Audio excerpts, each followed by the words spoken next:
Hello, Danny. Hey, how you doing? Great. How you doing, Sean? How you doing, Sonia? Man. You all right? Yes, fantastic. I'm very impressed. That actually looks for real. How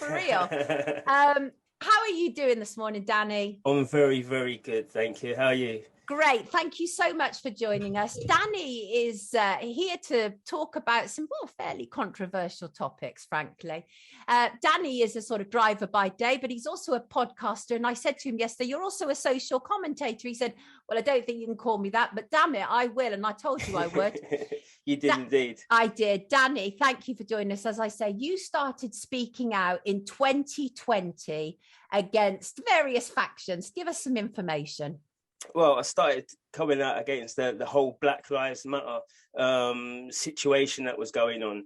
I knew as soon as it happened from America and it came here so quickly, I knew that the whole bigger Marxist agenda was going on. And it's funny that you said just a few minutes ago about queer theory and critical gender theory. All that's part of the critical pedagogy in education that's happening. So this is why it's going on, because the Marxist agenda is just marching on stronger and stronger and stronger. So I knew I was the only person, because I am black, that could speak out against it without people saying you're racist, you're this, you're that. And then since then, I've been, seeing other people and growing really. But you've been accused of being, the black face of white supremacy? Yeah, I'm the UK Larry Elder. I'm the black face of white supremacy. I'm Satan's spawn here because I'm actually speaking out the truth. And I do generally believe I'm doing more for black people than Black Lives Matter ever do, because I'm actually speaking the truth rather than saying, this is acceptable. It's all because of the white person. It's all because of the white privilege, what they're teaching at school. White supremacy is a really, really bad thing. It's happening everywhere, and I'm speaking the truth saying, well, it's not. Let's get together. It's black and white unite. Let's get together and stop the governmental and the higher divisions. And once we do that, they can't use that. They've got to then start using other stuff. When we're a unity of a nation, it's hard to crack us. Yeah. What do you think? What do you think, Sean, about the division that has been created between us as people? Yeah, how are you doing, mate? Good morning. How you doing? Yeah, I'm good, man. At first, when it first all happened and it became this movement, obviously, like I went and supported all my mates, and then slowly we all started to realise that wait, this is actually not what it was, and the black community deserved this sort of conversation to be happening, but not led by someone who's at the top and using it, like we've said, as the division. And there's the amount of young white children in high schools that have BLM in their bio that actually haven't really got a clue. Right. That then lash out at me because I don't have it in mine. I even got repeated messages saying, can't believe you talk about the vaccine, but not Black Lives Matter. But I'm only getting it off white children. Yeah, and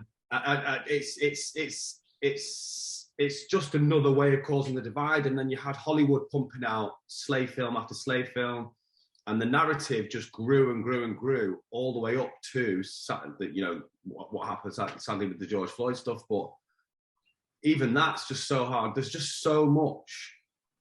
That's exactly what they do.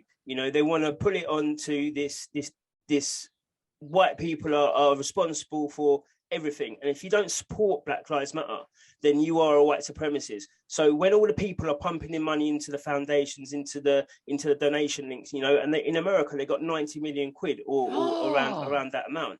Okay, so when they're putting that amount of money in, it's not because they want to put the money in, it's because they're forced to, because they can show then that they're not racist, they support Black Lives Matter, even though they probably don't really care about it. Especially in the UK. In America, it's a different situation. There is that disparity between black people and police. But then at the same time, if you look at the statistics of how many white people are shot by black police, you'll be surprised. It's a lot more.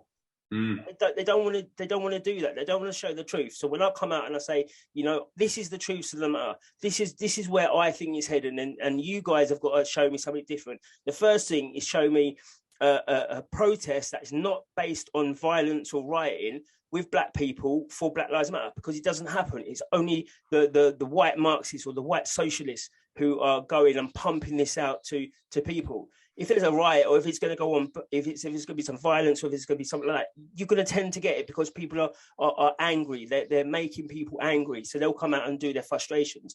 But then in the normal type of protest, I guess I haven't seen it. Yeah, no, you got Antifa coming out and destroying black businesses in Portland. Exactly. What is going on? You got that in the UK as well. It all goes down to the Coulson statue. You've got the white. This is about Coulson statue. This should have showed the racism, and the people there should have said, you know what? Yeah, this is what it's about, because we told you we did it. We got away with it. We went to trial, and we got not guilty. But they white middle-class students. Exactly, but they didn't come out and say, well, the whole of the jury's racist, the judge is racist. Do you know what I mean? Because you wouldn't have given it to a black person. They didn't come out with that. They did start down the line, but at the beginning, they were just like, this is a great victory for us. And it's like, come on. Yeah, the problem is these middle-class virtue signalers, right, is that they're not living the reality of what's going on, and they're sort of projecting really their own bigotry on other people, because you have been, you've had white people have a go at you, right? How dare they? How racist is it to assume because you're a black man that you must support Black Lives Matter? That's racism. I've had white people call me a coon. I've had them call me an Uncle Tom. They call me a race traitor. This is from white people. It's incredible, the indoctrination that they've got, that they have got the moral high ground, or they are doing some kind of higher moral work, that they can get away with this. It's ridiculous, and it is kind of like a cult group that they're setting up, and they're using, I suppose. Yeah, they're highly confused individuals. Yeah. And even in my industry, in the acting industry now, in Manchester, I mean, I've always thought it's there's not enough young black men and women that realise they can get into that industry, because it is heavily that side. But more so now, I know a white makeup artist that didn't get a job because she's white. Yeah. And so now, because they had to tick a box to give it to a young black woman, which I feel like even that young black woman then isn't getting it on her own merit, so then it takes away even from her talent. Exactly. When you're getting told that positive discrimination is okay, people then stop doing what they need to do. Look at the children now. People out there want to be an actor. They want to be in the music videos and whatnot. They're going to school, and the teachers under the critical race theory, because that's all it is. All Black Lives Matter is a protest arm of critical race theory. So they're going into school. The teachers are telling them about, how white people rule the world and how black people are oppressed, and the police are going to be doing this to you because you're black. And then they're going to be like, hang on a minute, I can't get into Hollyoaks, I can't get into EastEnders, I can't do this because I'm black. So the teachers are forcing it onto them. So when they're growing, their mind are growing with victimhood straight away. And that's why you're not seeing them reach their full potential, rather than saying you can do whatever you want to be. They like to do it with, if you want to be a girl wants to be a boy, or you want to be non-binary, they say that you can be any of that, but they don't say to black children, you can be whatever you want. You could even be the prime minister if you want. They never say that. It's always the white person is doing this against you. This is why it happens. It's so negative, and at that age, the mind is so easily corruptible. It's literally limiting children from the start, isn't it? From the get-go. Go on. Sorry, because they don't want them to be these. They don't want them to be great in life. They don't want them to achieve everything, because of the fact of, if they do that, then what have they got?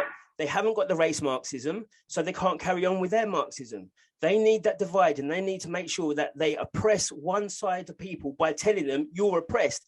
And it's how stupid is that? You're believing it, or you're getting indoctrinated to say, yes, I am impressed, rather than saying, do you know what? I'm going to break the boundaries and I'm going to show everyone I'm not oppressed. But they don't.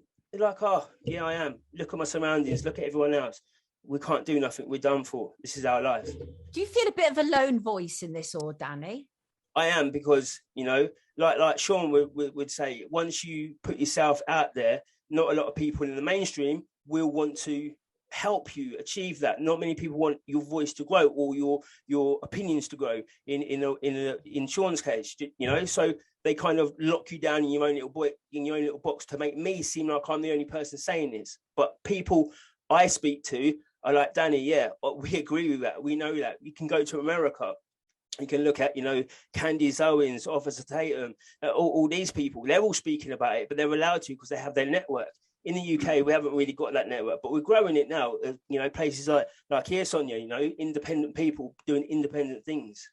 Yeah, it's important because, you know, you need a voice. You absolutely need a voice because, I mean, I think I said to you, Danny, my daughter's half Jamaican. So, you know, it's absolutely vital to me to get this sorted, you know, to sweet. But I've never limited my daughter ever. As a consequence, she's flying, right? And although other people said to me, she's not going to be able to go through the same doors as you and stuff like that, I wasn't having it. I was like, you know, that's ridiculous. And we're in a different era now as well, right? And it's ridiculous what we're doing to children. So basically, the whole idea of critical race theory, as you say, is this idea that white people are born racist. It's in us, right? Yeah. 100%. That's all. If you want to, you know, do the description of what it is, that's all it is. It is white people were born with this privilege, even though, you know, you could be in the exact same situation. Just the fact that you're white and people won't call you black, that there is that privilege. And it's so crazy how little they use to prove their points.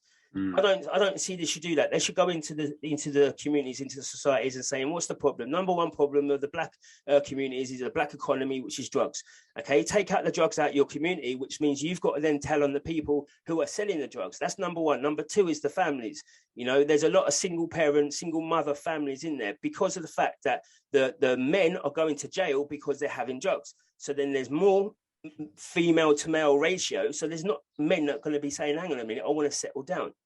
This is the big circle of the community that people are not wanting to help. So Black Lives Matter want to do that. Instead of raising money and taking it for their own pocket, like in Bristol, when she stole £30,000, she should go into a community and say, right, we need to do workshops. We need to get people out and show them their potentials. We need to get people like Tim Campbell. You know, he was one of the first people to become a CEO publicly from The Apprentice. And now look at him and Karen Brady on the same bit with Lord Sugar in the middle.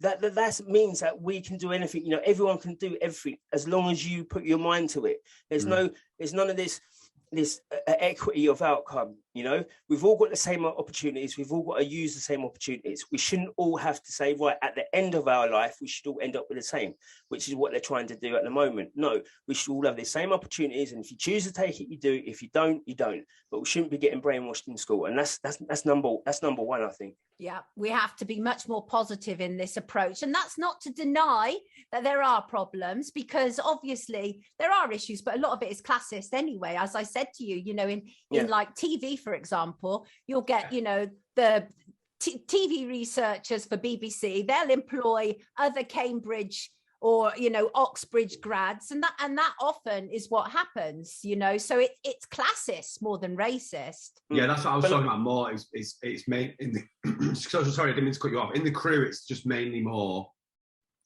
classist and middle class white people. Yeah, exactly. But then like what Sean's saying is essentially they're changing that. So they want to try and flood these type of establishments with black people or people of color or Indians or whatever they're trying to do without having merit of doing it. So all that white people are going to see is, hang on a minute, why has my TV screen suddenly got black? And they're not very good. It's just people there. What is happening? All the adverts, you're seeing a lot of black people in there, and people are responding to it. But that's how you create even more drama and even more of a war, not a war situation, but anger, is when people in the UK are only seeing like adverts, TV adverts, blah, blah, and it's only showing certain things. It's not showing the true population, the true demographics, which is, it is potentially a white country. And I don't think anyone's got a problem with that.